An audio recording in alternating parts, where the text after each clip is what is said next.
Let's be real for a second. We've all sent that text, "on my way," or "just 5 minutes away," while we're actually still standing in front of the mirror, half-dressed, frantically looking for our car keys.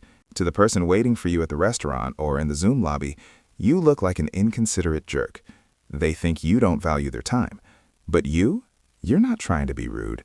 You're stressed, you're sweating, and you genuinely believed you'd be there on time. If this sounds like a typical Tuesday for you, or if you're the one always left waiting, then you've come to the right place. Welcome to Mind Lab, where before we dive deep into the 3 psychological traps that keep you running late, make sure to hit that subscribe button and turn on notifications. In the US, we treat time like a rigid, unforgiving ruler. But for some brains, time is more like a vibe. This is called time blindness.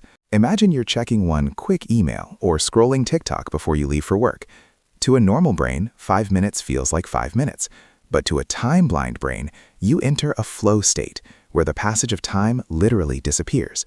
You think you've been scrolling for 60 seconds, but in reality, 20 minutes have vanished into the void. It's like your internal GPS for time has no signal. You aren't ignoring the clock.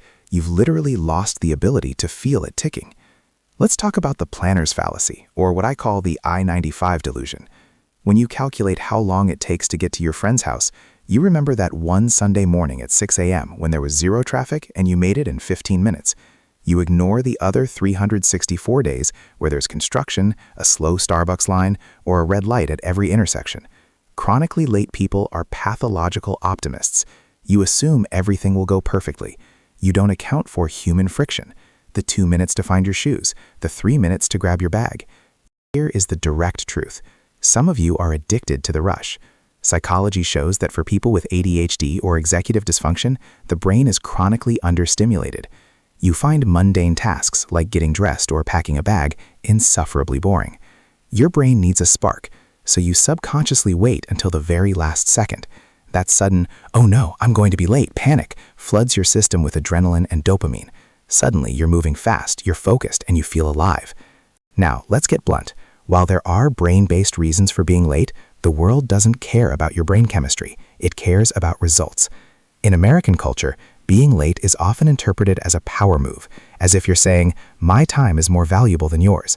Even if you were sweating and stressed, the person waiting at the table feels small and disrespected. So how do we fix this? Stop trying to feel time and start building guardrails. First, use the +15 rule. If you think it takes 20 minutes, put 35 in your calendar, period. Second, work backward. If the meeting is at 10 and it's a 20-minute drive, don't aim for 9:40. Aim to be in your car by 9:20. Give yourself buffer time for the inevitable reality that you will forget your phone or hit a red light. Most importantly, acknowledge that your brain is an unreliable narrator. Trust your phone's alarm more than your own intuition. Maturity is realizing that your internal struggles don't excuse the external impact you have on others. Understanding that you have time blindness or an optimism bias isn't a get-out-of-jail-free card. It's a diagnostic tool. Once you know why you're late, you lose the excuse to stay late. Stop saying, "sorry, I'm late," and start saying, "thank you for your patience," while actively changing your system. You can't rewire your brain overnight, but you can change how you respect the people waiting for you. Thanks for watching Mind Lab, and we'll see you in the next deep dive.